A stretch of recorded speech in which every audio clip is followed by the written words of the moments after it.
Assalamualaikum warahmatullahi wabarakatuh.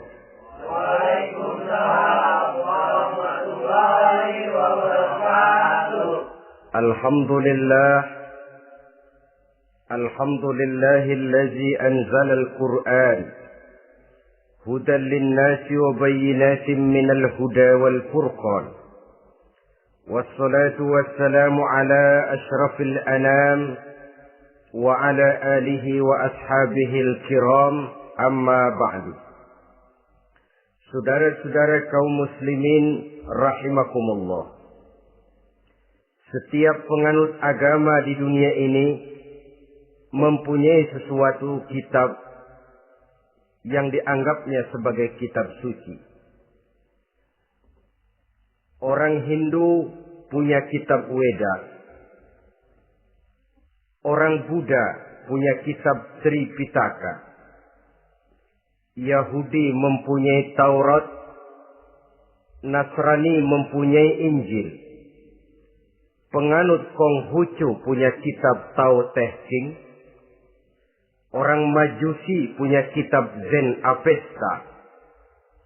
Orang Kebatinan punya kitab Serat Centani, Hidayat Jati, Darmo Gandul, atau Gatoloco.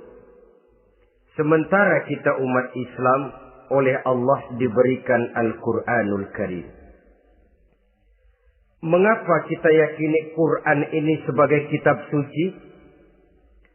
Pertama, ia bebas dari intervensi dan investasi manusiawi.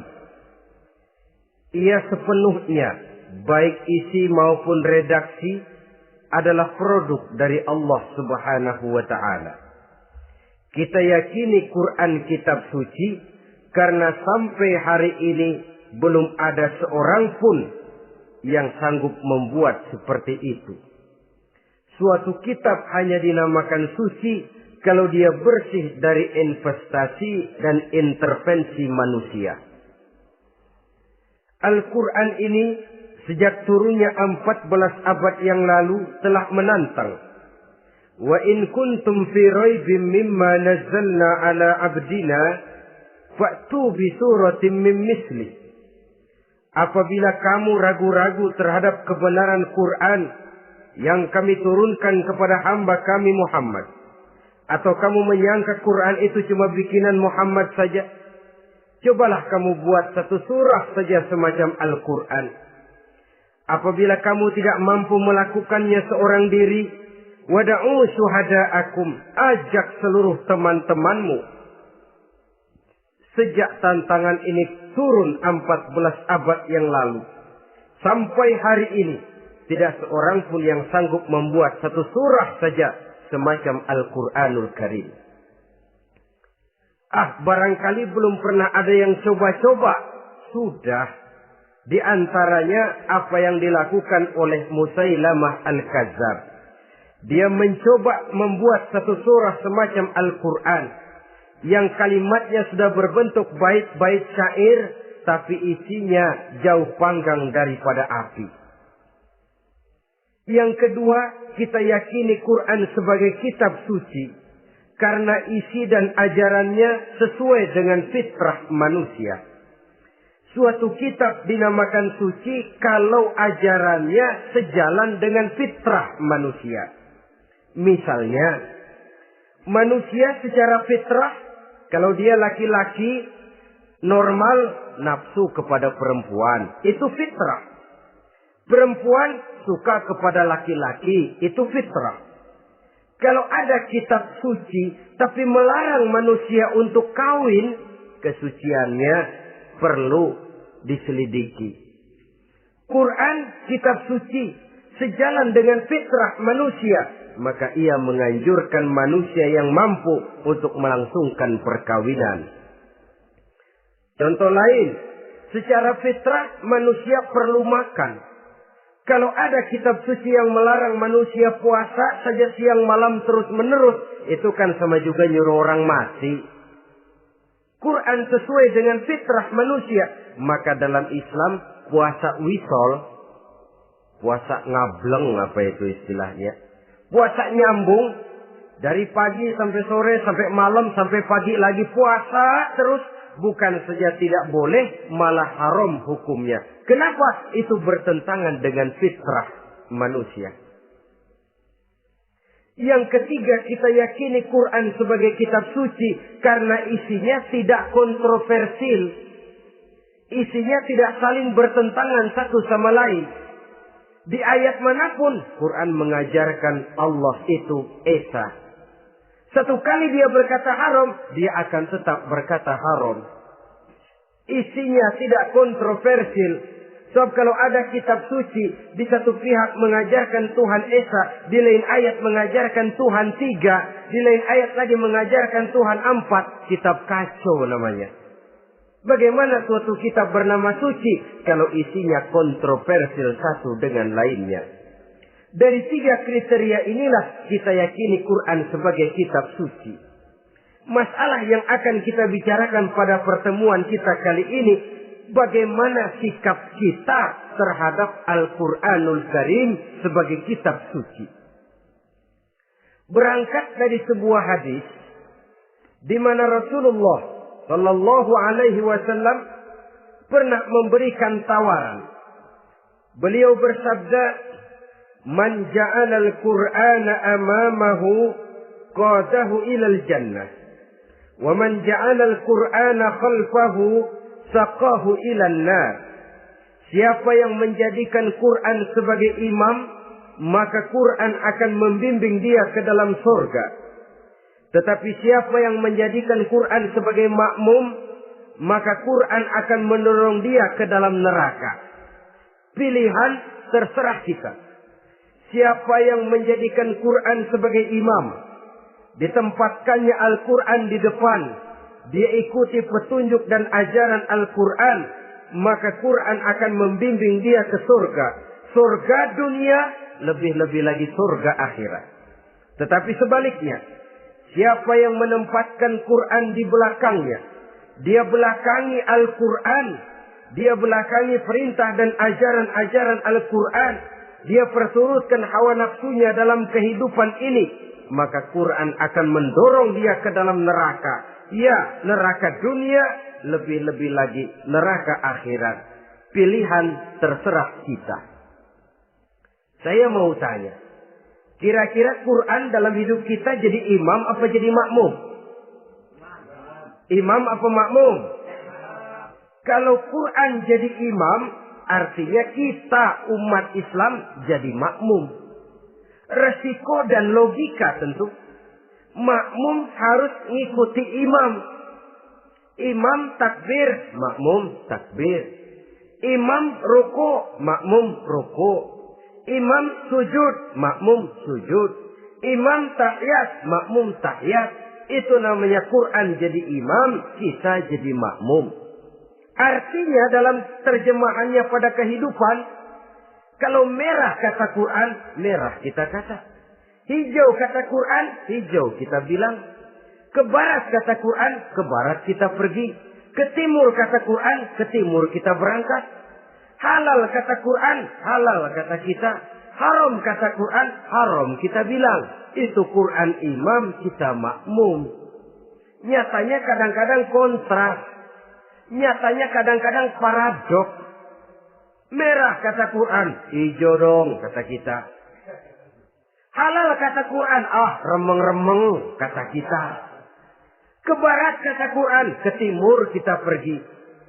Dalam praktek kita mau jadi makmum, Quran kita suruh jadi imam. Kita sesuaikan Quran dengan selera kita. Mana-mana ayat yang menguntungkan, mana ayat yang sesuai dengan mau kita, itu yang kita baca kuat-kuat. Itu yang kita canangkan ke tengah masyarakat ramai.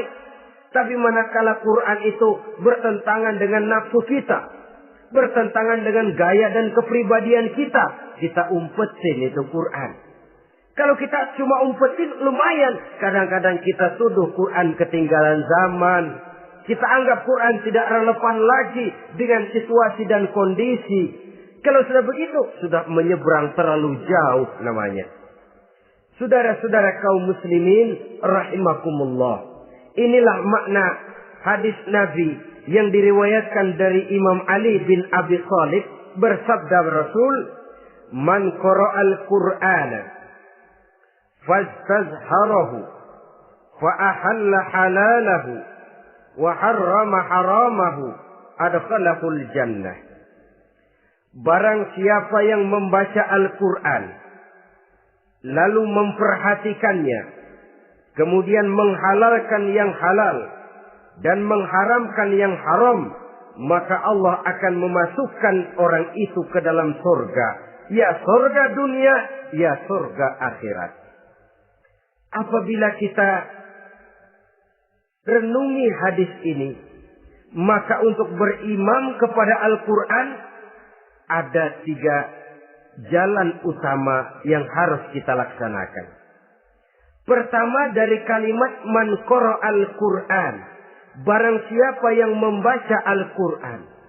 Ini artinya siapa yang ingin menjadikan Quran sebagai imam di dalam kehidupan, jalan pertama yang harus ditempuhnya menanamkan kegemaran membaca Al-Quranul Karim.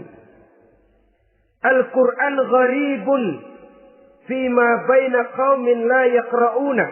Quran akan jadi asing, Quran akan jadi aneh kalau terletak di tengah rumah orang Islam yang tidak suka membaca Al-Quranul Karim. Jadi langkah pertama, tanamkan kegemaran membaca Al-Quran. Saya tidak menyalahkan kalau remaja kita gandrung kepada Stevie Wonder. Baik kalau mereka senang kepada suara emasnya Michael Jackson atau suaranya Madonna. Tapi kalau sampai harus mengalahkan kecintaan mereka kepada membaca Al-Quran, ini ironi. Sebagai orang tua, kalau anak-anak kita buta huruf Latin, katanya menghambat pembangunan. Bahkan pemerintah saja menggalakkan bebas 3B itu. Buta aksara diantaranya, supaya rakyat bisa membaca huruf Latin. Kalau anak-anak kita buta huruf Latin, katanya menghambat pembangunan. Bagaimana kalau anak-anak kita buta huruf Quran? Jelas saja menghambat proses kesadaran dan kebangkitan dari dunia Islam itu sendiri. Satu contoh ringan. Dulu sebelum pembangunan merata, listrik belum lagi masuk desa, kampung gelap, rumah pakai lampu minyak. Kalau kita masuk kampung, terasa banyak orang Islam. Kenapa? Di rumah sebelah sana kita dengar anak muda sedang latihan baca rawi. Sebelah sini ibu-ibu sedang selawatan. Di rumah sana remaja sedang baca Quran. Pembangunan maju, listrik masuk desa. Alhamdulillah. Tapi apa yang kemudian terjadi? Proses pergeseran nilai. Setelah listrik masuk desa, radio main kenceng-kencengan. Televisi main gede-gedean. Baca Quran sudah barang aneh, langka. Tengoklah sekarang kalau kita masuk kampung, ada yang remaja sedang baca Quran. Rasanya kok aneh, nggak umum. Sesuatu yang baik malah menjadi nilai-nilai keanehan. Saudara-saudara kaum muslimin rahimakumullah, tanamkan kegemaran membaca. Dalam satu hadis Nabi pesan, nawiru buyutakum bitilawatil Quran. Sinari rumah tanggamu dengan bacaan Quran. Sebab listrik ini cuma bisa menerangi gelap, tapi tidak akan sanggup menerangi hati manusia. Quran produk Allah dibaca dalam segala keadaan, tepat dan pantas. Lihat saja, orang sedih baca Quran, terhibur. Orang gembira baca Quran, tidak lupa diri. Di rumah mewah ada yang baca Quran, bagus. Di gubuk reot di pinggir kali ada yang baca Quran, cocok. Orang kawin dibacakan Quran, bagus. Orang mati dibacakan Quran, tidak jelek. Dalam segala keadaan, in all season, bahasa kerennya, dia pantas dibaca. Saudara-saudara, bahkan orang sakit gigi pun kalau dengar baca Quran, tidak marah. Coba lihat. Dia senang benar lagu Michael Jackson, tapi giliran sakit gigi, coba setelin lagu Michael Jackson. Kalau nggak mencah-mencah, kamu gila apa nggak tahu saya lagi sakit gigi? Tapi coba bacakan Quran, dia pasti tidak marah. Begitu besar daya pengaruhnya. Bahkan Abu Jahal sama Abu Lahab pernah rapat. Kata Abu Jahal sama Abu Lahab, Mas Lahab, gini loh Mas. Kenapa? Ini saya pikir-pikir salah satu yang menyebabkan kenapa saudara kita banyak ikut ajaran Muhammad. Mereka kalau sudah dengar bacaan Quran terpesona. Jadi kita blokir saja. Caranya gimana? Kasih pengumuman kepada Quraisy, jangan sekali-kali mau dengerin Muhammad baca Quran. Kamu juga jangan. Dan kamu, saya pun begitu. Mari kita janji, tidak mau dengar bacaan Quran. Salaman. Pulang ke rumah masing-masing. Dapat 1 hari tahan, 2 hari bertahan, 3 hari, seminggu ke atas. Abu Jahal mulai ada semacam rindu. Kangen pengen dengar ayat Quran. Karena secara pribadi dia mengakui keindahan gaya bahasanya jauh lebih tinggi dari kemampuan penyair Quraisy. Isi ajarannya sangat dalam dan menyentuh segi-segi kehidupan manusia. Nggak tahan Abu Jahal kayak dikit-dikit hatinya. Keluar rumah mindik-mindik, umpet-ngumpet. Ngempet di rumah Nabi. Pengen dengar Nabi baca Quran. Rupanya Abu Lahab sama. Pikir Abu Jahal, Abu Lahab nggak bakalan keluar. Abu Lahab berpikir, Jahal pasti di rumah. Dua-duanya bareng berangkat ke rumah Nabi. Cuma yang satu dari sebelah barat, yang satu dari sebelah timur. Ngempet, ketemu di sudut, sama-sama kaget. Jahal, loh kamu Lahab? Iya, kamu ngapain? Lah kamu ngapain? Akhirnya sama-sama malu. Sama-sama tidak bisa menahan diri. Akhirnya sama-sama ngakuin. Bagaimanapun kita harus akui bahwa Al-Quran ini mengandung daya pesona yang sangat luar biasa. Itu dari segi bacaan. Belum lagi dari segi ajaran. Belum lagi dari segi isi. Tanamkan kegemaran membaca Al-Quran. Sampai-sampai Nabi katakan, Innal ladzi laisa fi jawfihi syai'un minal Quran kal baitil kharib. Orang yang dari tenggorokannya belum pernah keluar ayat Quran barang sepotong pun. Belum pernah ngaji barang seayat pun. Itu orang kata Nabi kal baitil kharib. Kayak rumah kosong. Rumah kan kalau kosong biar bagus, mewah, besar, perabotannya lengkap. Kalau kosong, angker. Setan kuntilanak memedi, betah benar di situ. Saudara-saudara kaum muslimin rahimakumullah. Dalam satu percontohan Nabi mengatakan begini. Masalul mu'minil ladzi yaqra'ul Qur'an kamasalil utrujah. Rihuha thayyibun wa ta'muha thayyibun. Orang mukmin yang suka membaca Quran adalah ibarat buah utrujah. Baunya wangi, rasanya lezat. Kira-kira kalau di negeri kita buah apa utrujah ini? Semacam jeruk yang manis lah. Sudah baunya wangi, rasanya enak. Itu buah itu. Orang mukmin yang suka baca Quran kayak buah itu. Baunya wangi, rasanya enak. Artinya syiarnya hidup, isinya memang orang mukmin. Sebaliknya, wa masalul mu'minil ladzi la yaqra'ul Qur'an kamatsali tamrah la riha laha wa ta'muha hulwun. Orang mukmin yang tidak suka baca Quran kayak korma. Rasanya emang manis, cuman kagak ada baunya. Artinya apa? Syiarnya kurang. Kalau orang belum tapi kenal kan kagak mau makan kurma. Kenapa? Nggak ada baunya. Daya tariknya kurang. Walaupun rasanya enak. Kalau daya tariknya nggak ada, kan nggak ada iklannya, tidak ada syiarnya. Itu orang mukmin yang tidak suka membaca Quran. Ibarat buah, nggak ada baunya, walaupun rasanya enak. Orang kurang tergerak, kurang syiar, kurang daya tarik.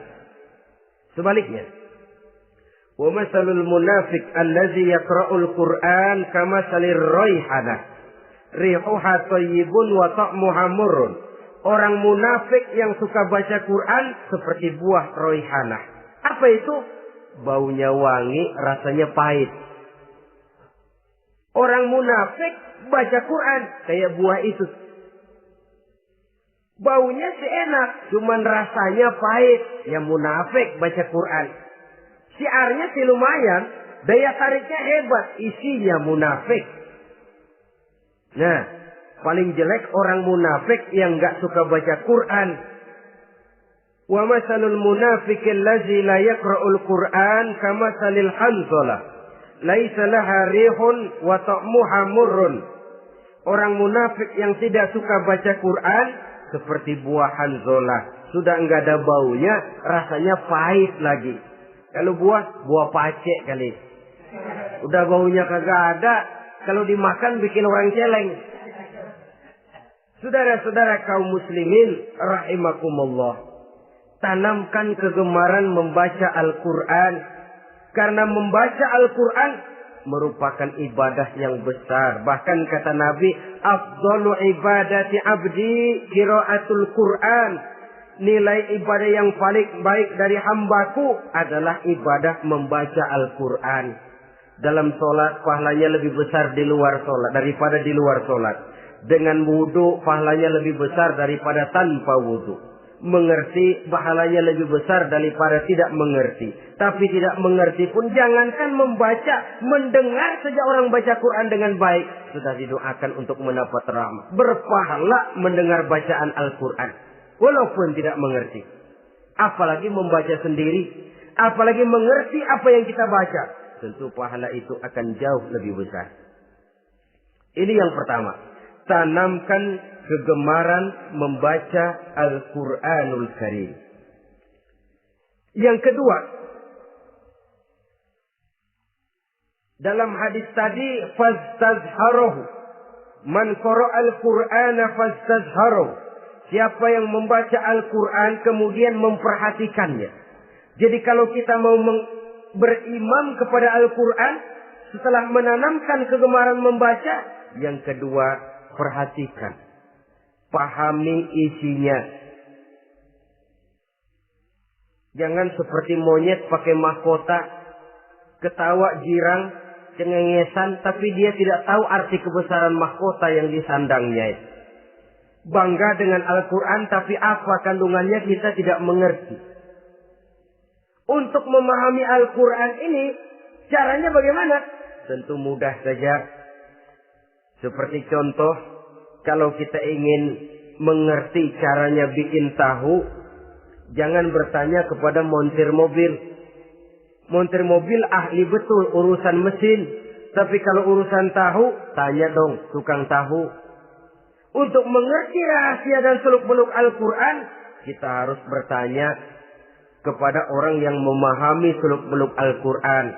Para ulama, para kiai, para ustadz.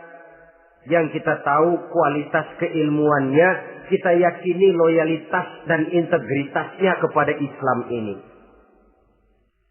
Kenapa? Ayat-ayat Quran itu elastis. Dia dibawa kemana saja mau. Ditafsirkan menurut kemauan orang bisa. Paling celaka kalau yang belajar tidak punya dasar, yang mengajar punya maksud lain. Sesat dan menyesatkan. Yang ngajar punya nafsu ambisi. Yang belajar tikus budak. Yang memang tidak punya dasar apa-apa. Sekali belajar langsung tafsir. Cara wudhu yang baik saja belum ngerti. Cara ruku dan sujud yang baik saja belum bisa. Yang membatalkan sholat apa ndak bisa, ndak ngerti. Sekali langsung. Enggak, supaya kita langsung saja belajar langsung Al-Quranul Karim. Tidak jelek. Cuma akan lebih baik kalau sebelumnya ada unsur penunjang dari nilai-nilai keilmuan dalam Islam ini. Disinilah perlunya menghidupkan majelis-majelis taklim. Sebab kalau Al-Quran hanya dipahami dan dikutak-kutik menurut maunya rasio saja, kekuatan rasio terbatas. Saya akan khawatir nantinya akan timbul pendapat-pendapat di mana Al-Quran disesuaikan dengan otak. Bukan otak ngikuti Quran, tapi Quran disuruh ngikuti otak. Contoh yang dekat saja. Kalau saudara ngukur kayu pakai meteran, itu kira-kira meteran ikut kayu, apa kayu ikut meteran? Ayo, kira-kira kayu ikut meteran, apa meteran ikut kayu? Meteran ikut kayu. Bagus. Kalau meteran ikut kayu, artinya nggak ada meteran benar di dunia ini. Kayunya kependekan, meterannya dipotong. Kan begitu loh. Meteran ikut kayu namanya. Bukan meteran ikut kayu, tapi kayu yang harus ikut meteran. Otak harus ikut wahyu. Jangan wahyu disuruh ikut otak. Manusia ikut Quran, jangan Quran disuruh ikut manusia. Dan kaum orientalis, ya, orang barat di luar Islam yang mendalami, mempelajari Islam dengan tujuan mencari kelemahan Islam untuk menghantam umat Islam. Itu sengaja mencari ayat-ayat yang mereka kumpulkan untuk menghantam umat Islam. Supaya mereka meragukan Qur'annya untuk kemudian pada suatu saat meninggalkan Qur'an sama sekali. Timbullah pendapat ada ayat Quran yang sudah tidak sesuai lagi katanya dengan situasi dan kondisi. Seolah-olah otak manusia sudah jauh lebih pintar daripada Al-Quranul Karim.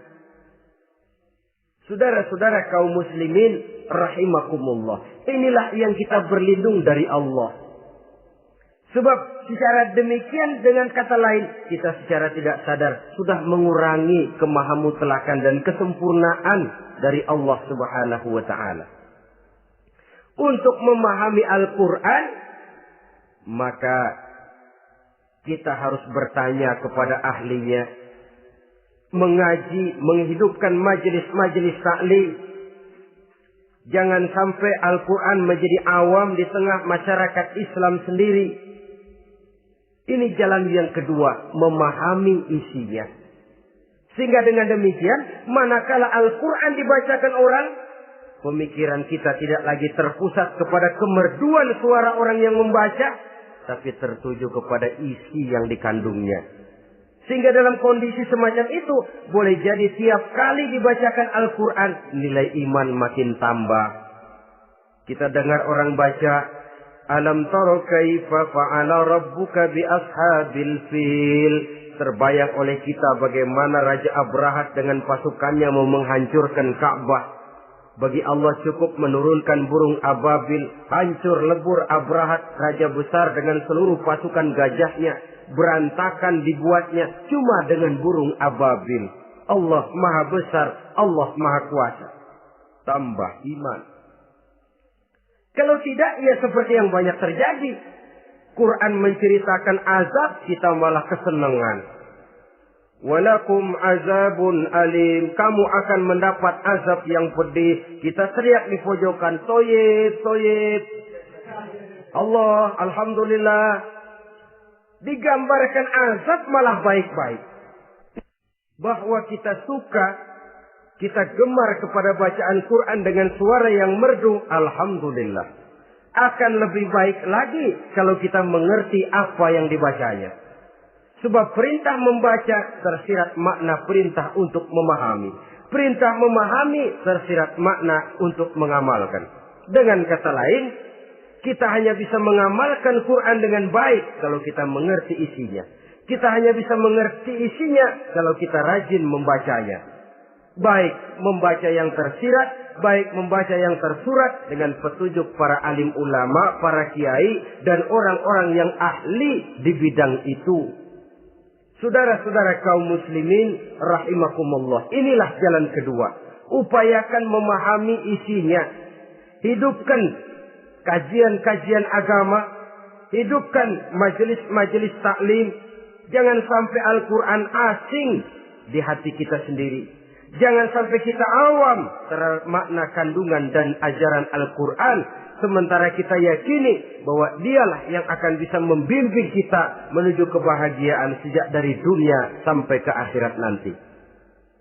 Jalan ketiga untuk berimam kepada Al-Quran. Setelah menanamkan kegemaran membaca, lalu berupaya memahami isinya.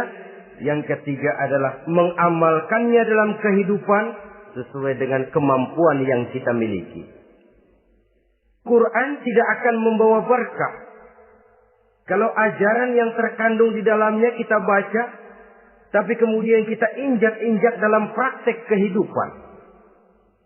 Quran mengatakan riba haram, tapi praktek kita dalam hidup malah senang betul kepada riba. Quran mengajarkan jagalah kesatuan persatuan dan ukhuwah Islamiyah.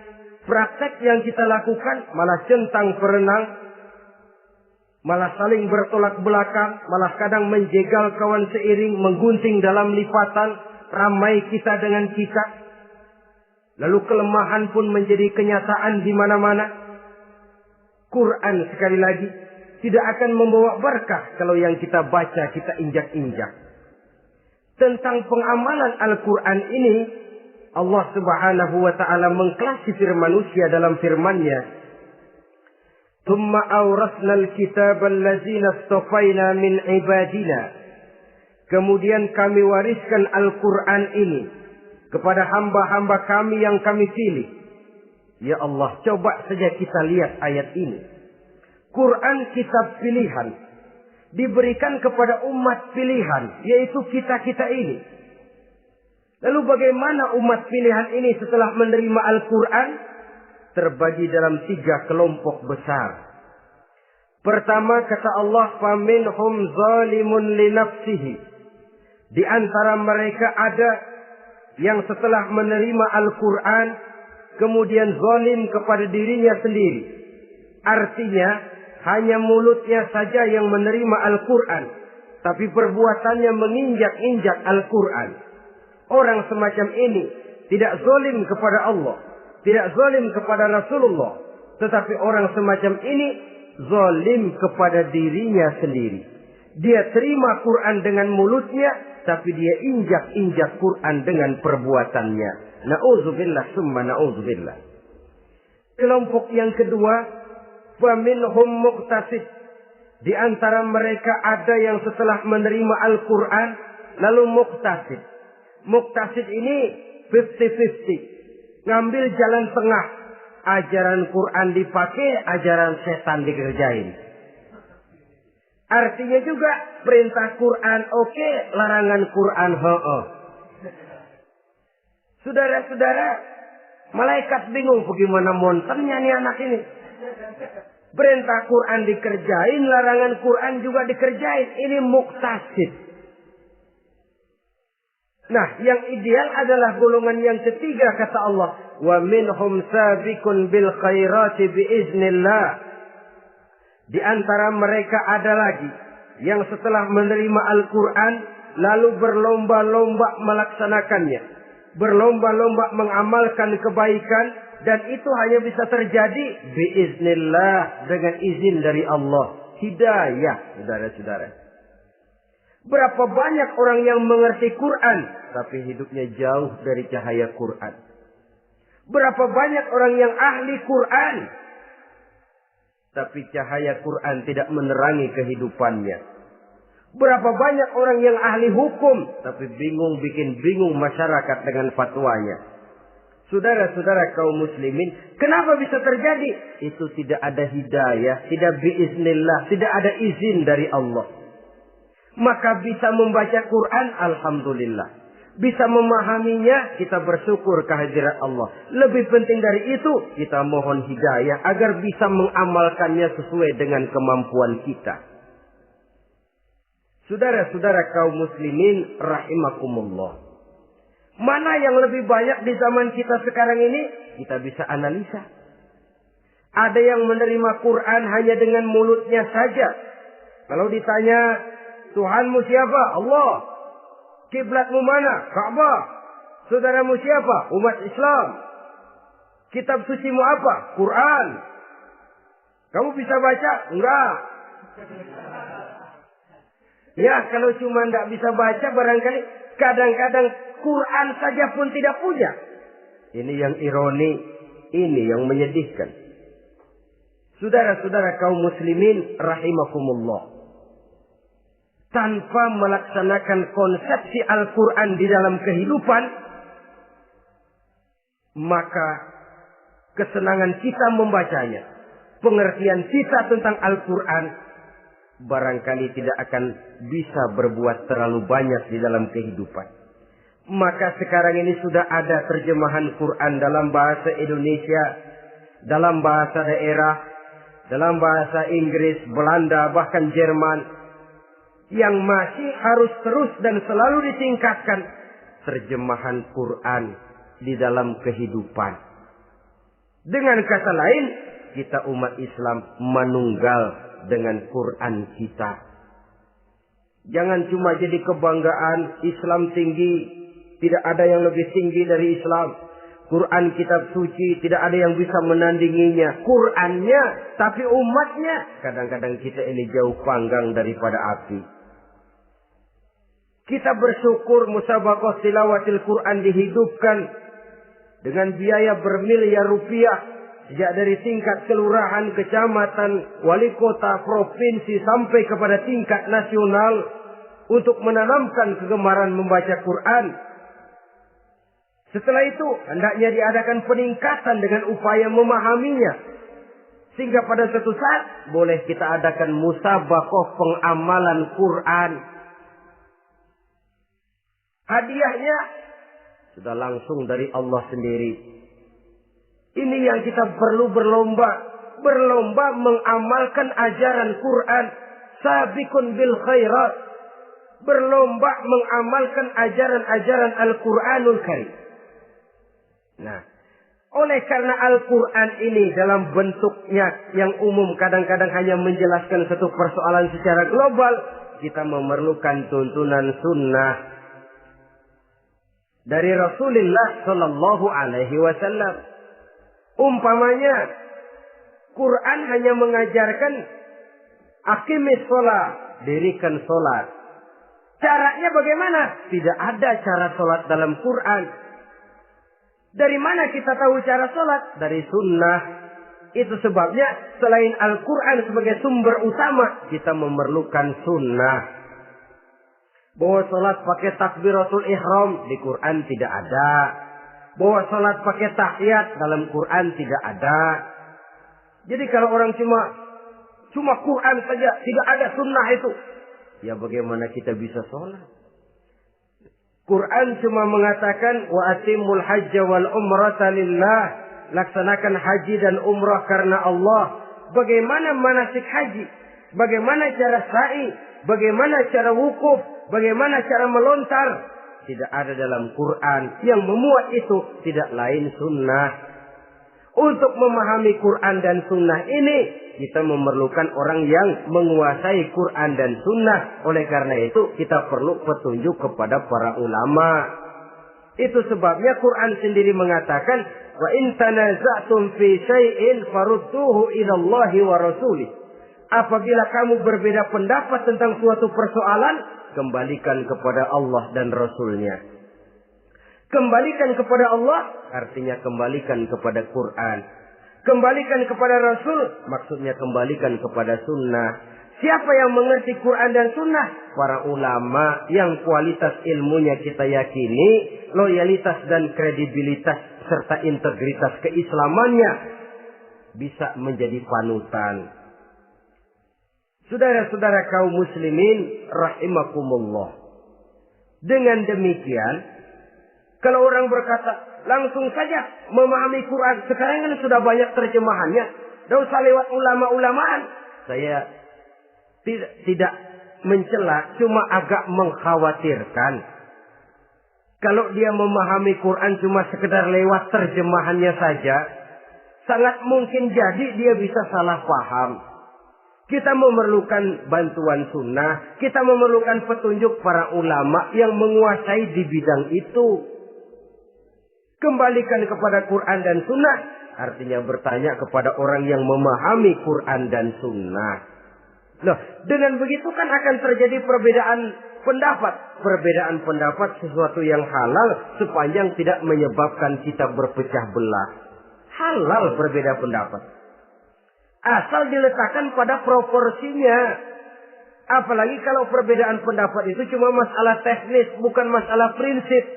Kenapa tidak pulang saja kepada tuntunan Quran? Lana a'maluna walakum a'malukum. Kami akan mengamalkan amalan yang kami yakini benarnya. Saudara persilahkan mengamalkan amalan yang saudara yakini benarnya. Sama-sama punya alasan, sama-sama punya dalil.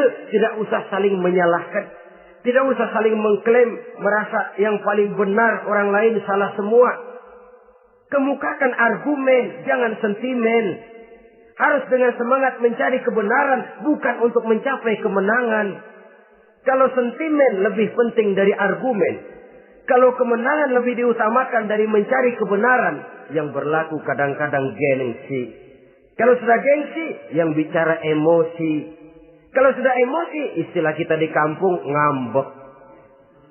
Gedean ilmunya sama ambeknya. Kadang-kadang, saya kalau nggak jadi imam, nggak mau sembahyang di situ. Kalau nggak jadi imam, orang lain dianggapnya kagak sah sembayangnya. Pokoknya kalau nggak ngaji sama saya, Islamnya kurang benar. Mengklaim. Perbedaan pendapat wajar, halal, asal tidak menyebabkan kita berpecah belah. Dan sewajarnya kita lebih berusaha mencari titik pertemuan, memperbesar persamaan, dan bukan mengutak-utik perbedaan. Kadang-kadang inilah penyakit kita nih. Satu kunut, satu tidak sembahyang subuhnya. Bisa RT. Satu usoli, satu tidak. Bisa RW. Satu azan sekali Jumatan, satu dua kali. Bikin masjid lagi. Kenapa bukan persamaannya yang dicari? Kenapa justru perbedaannya yang diperbesar? Yang masalah macam ini sampai kiamat tidak pernah selesai. Kan lebih baik kalau kita ditanya orang, Pak, sholat subuh itu pakai kunut apa tidak sih? Kalau saya pakai. Kalau yang tidak pakai kunut bagaimana Pak? Betul, kata yang tidak pakai. Jadi yang pakai kunut betul. Betul, karena saya pakai kunut. Yang tidak juga betul. Betul, kata yang tidak pakai. Kalau yang kunut betul, yang tidak kunut betul. Lalu yang salah yang mana Pak? Yang salah yang subuh nggak sembahyang. Lebih objektif, proyek garapannya ada, umat tidak berpecah belah. Yang konyol, kadang-kadang khutbah Jumat pakai membongkar khilafiyah, menghantam tahlil, menghantam kunut. Selesai sembahyang Jumat, apa yang terjadi? Umat resah, masyarakat gelisah, polemik timbul, masalah tidak terselesaikan. Orang jadi khotib itu raja dalam mimbar Jumat, siapa yang mau bantah dia? Kalau memang mau buka itu persoalan khilafiyah, buka dalam forum khusus. Adakan pengajian, jelaskan masalahnya secara luas, mendasar. Jangan mengklaim dan memponis.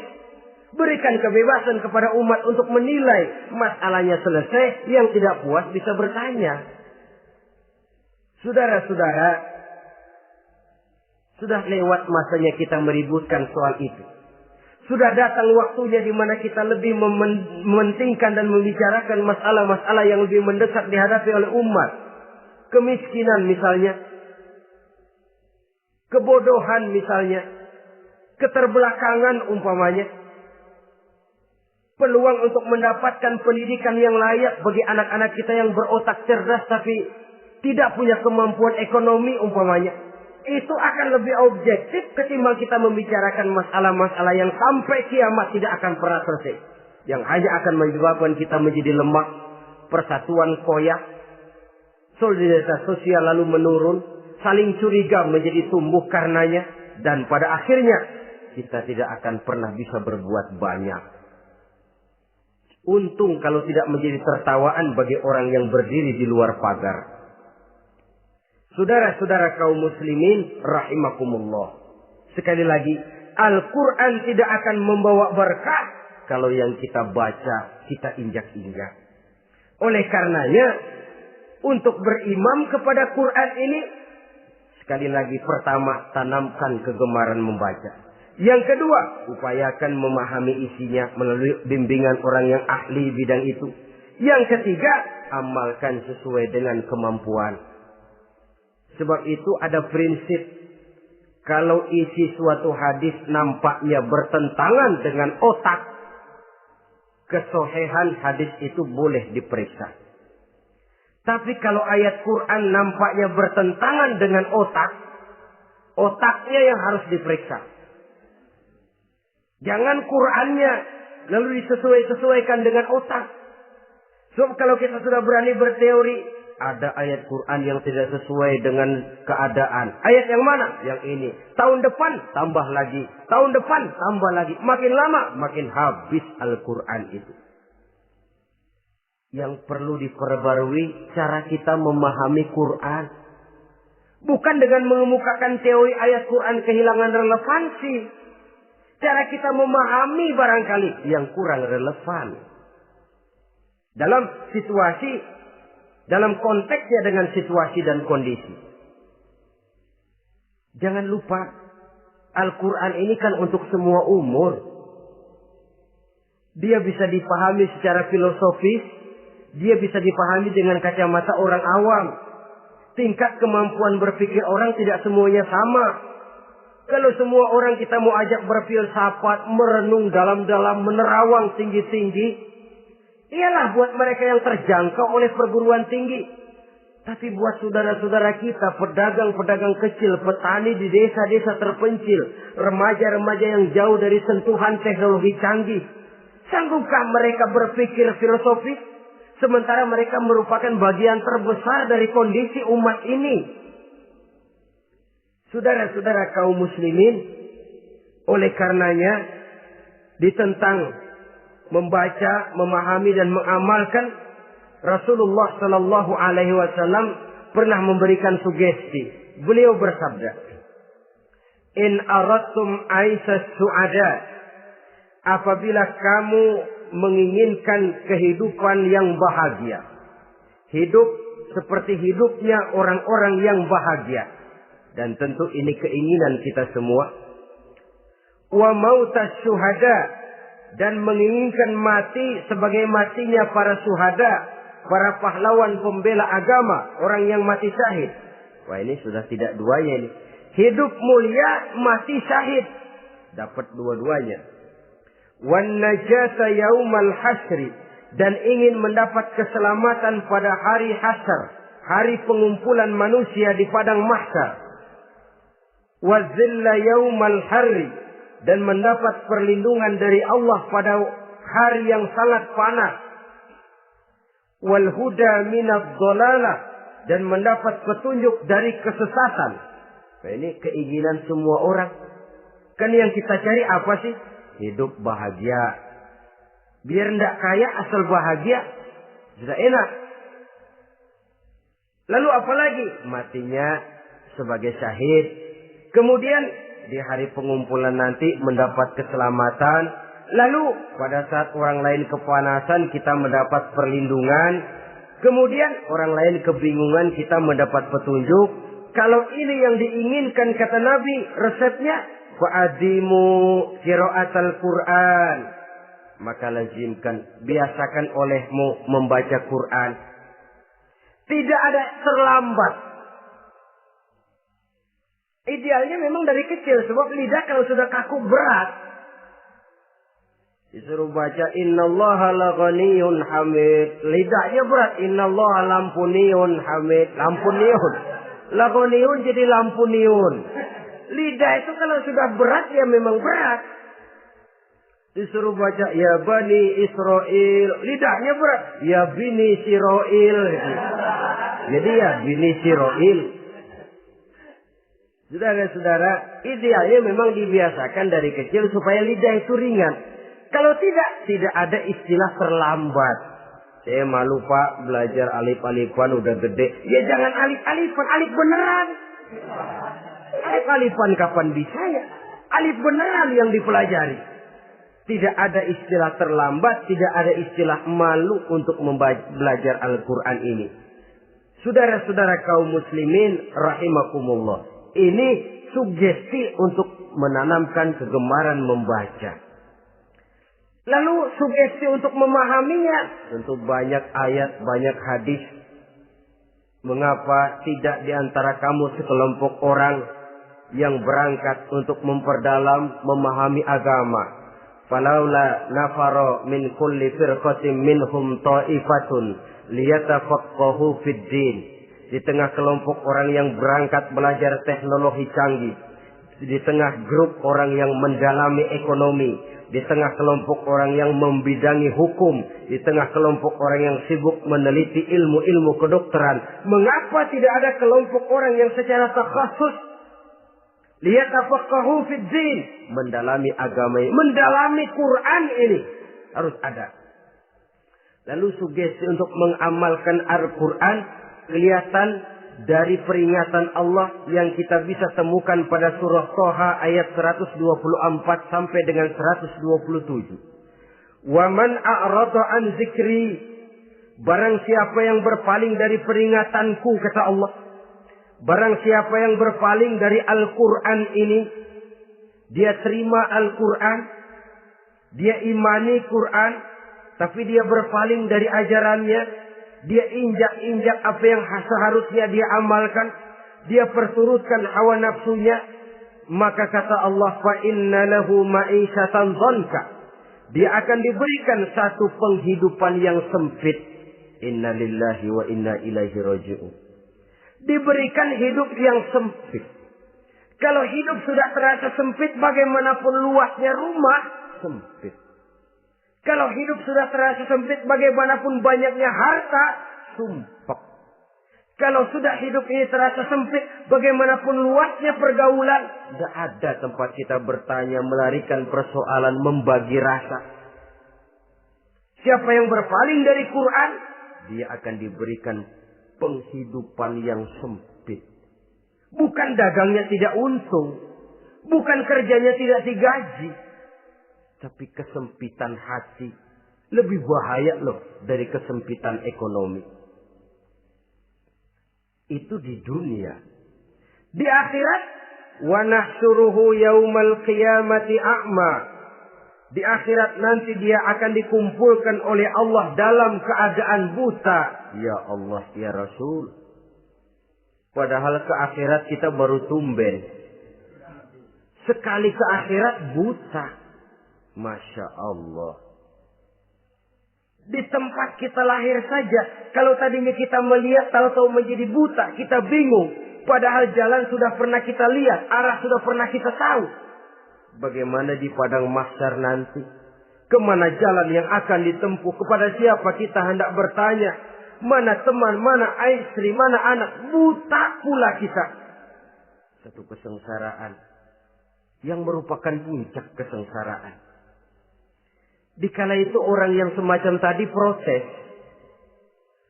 Rabbi, lima hasyartani a'ma wa qad kuntu basira.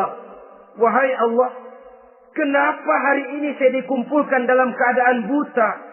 Padahal ketika di dunia dulu saya melihat, saya menyaksikan gunung yang menjulang tinggi ke angkasa. Saya melihat lautan yang luas terhampar biru membentang. Saya saksikan luas tanah, sawah luas menguning. Saya saksikan keindahan alam. Di dunia saya melihat Allah. Kenapa sekarang saya dikumpulkan dalam keadaan begini? Protes dia, tidak terima dia. Allah jawab, kadzalika atatka ayatuna fanasisaha. Kata Allah, begitulah memang. Dahulunya waktu di dunia telah datang ayat-ayat kami kepadamu. Telah turun Al-Quran. Telah datang agama. Fanasisaha. Tapi kamu lupakan dia. Kamu lupakan Quran. Kamu lupakan Islam. Datang ayat, turun Quran, turun agama. Kamu belaga pilon. Kamu belaga enggak tahu. Wa kadzalikal yauma tunsa. Maka hari ini pun begitulah kamu dilupakan. Sebagaimana dulu waktu di dunia, kamu telah melupakan ayat-ayatku. Melupakan kitabku. Melupakan ajaran-ajaranku. Hari ini kamu pun dilupakan. Seolah-olah Tuhan cuma enggak bilang, mereka protes, Tuhan, kenapa saya buta padahal di dunia saya ngelihat? Kata Tuhan, kalau bahasa kita, lu rasain. Lu sih, kenapa dulu di dunia? Pura-pura enggak lihat. Kenapa waktu di dunia? Pura-pura enggak tahu. Kenapa waktu di dunia? Kamu lupakan Quran. Maka hari ini pun engkau kami lupakan. Wa kadzalikal yauma tunsa. Wa kadzalika najzi man asrafa walam yu'min bi ayati rabbih wal azabul akhirati asad wa abqa. Demikianlah kami membalas orang yang berlebih-lebihan, orang yang melampaui batas dan tidak mau beriman kepada ayat-ayat Tuhannya, dan sungguh siksa akhirat itu lebih dahsyat dan lebih kekal. Siksa dunia mungkin kelaparan, kekurangan ekonomi, kekurangan pakaian, tapi berapa hari paling lama seumur manusia? 70 tahun umur kita, ya paling lama begitulah. Tapi siksa akhirat, kesengsaraan akhirat, kesengsaraan neraka, asyaddu wa abqa, lebih dahsyat dan lebih kekal. Di zaman sekarang orang bukan cuma berbuat potong kompas, berpikir pun potong kompas, berpikir pun ngambil jalan pintas. Dia lebih memilih kesenangan yang sedikit dengan mengorbankan kesenangan yang abadi. Dia mengejar surga yang sebentar dengan menghancurkan surga yang kekal. Dicarinya surga dunia, hidup cukup, rumah bagus, makan bagus, pakaian bagus, istri bagus, dengan menghalalkan segala macam cara, berpaling daripada kehidupan agama, lalu menginjak-injak Al-Quranul Karim. Kita berlindung kepada Allah, jangan sampai dimasukkan dalam kelompok yang di akhirat nanti dibangkitkan dalam keadaan buta. Na'udzubillah summa na'udzubillah. Di sini kita terkesan dengan apa yang dikatakan Sayyid Muhammad Abduh. Al-Islam mahjubun bil muslimin. Kebesaran Islam kadang-kadang tertutup oleh tingkah laku umat Islam sendiri. Keluhuran dan kesempurnaan Al-Quran tertutup oleh kebodohan umat Islam. Sedangkan untuk mengungkapkan rahasia Al-Quran ini diperlukan keahlian yang kompleks. Saudara yang di Fakultas Teknik belajar teknologi, ungkap buka rahasia Quran di bidang teknologi. Saudara yang di bidang kedokteran, ungkap buka rahasia Al-Quran di bidang kedokteran. Saudara yang ahli geologi, pelajari struktur kulit bumi dengan mengungkap rahasia Al-Quran. Sehingga pengkajian kita tentang teknologi, pengkajian kita tentang angkasa luar, pengkajian kita tentang anatomi manusia akan berakhir kepada Subhanaka ma khalaqta hadza batila. Ya Allah, tidak satu pun yang Engkau ciptakan ini sia-sia. Perut bumi mengandung minyak, timah, kekayaan yang berharga untuk manusia. Mempelajari angkasa luar bisa memahami musim dan menyelamatkan manusia. Mempelajari rimba belantara, teknologi canggih, akhirnya akan memperkuat nilai-nilai iman. Menerjemahkan ajaran Quran lewat disiplin ilmu yang kita kuasai masing-masing. Untuk kemudian bekerja sama, bahu-membahu dalam rangka mengimani Al-Quran, mengamalkan Al-Quran, dan mengawal keluhuran Al-Quranul Karim yang atas dasar tuntunannya kita hidup, untuknya kita berjuang, dan dalam bimbingannya kita ingin kembali menghadap Allah Subhanahu wa Ta'ala. Inilah pertemuan yang singkat ini. Mudah-mudahan kita diberikan kekuatan oleh Allah untuk berimam kepada Al-Quran, menjadikannya sebagai pedoman utama di dalam kehidupan kita. Terima kasih atas segala perhatian. Mohon maaf atas segala kekurangan. Usikum wa nafsi bitaqwallah. Wassalamualaikum warahmatullahi wabarakatuh.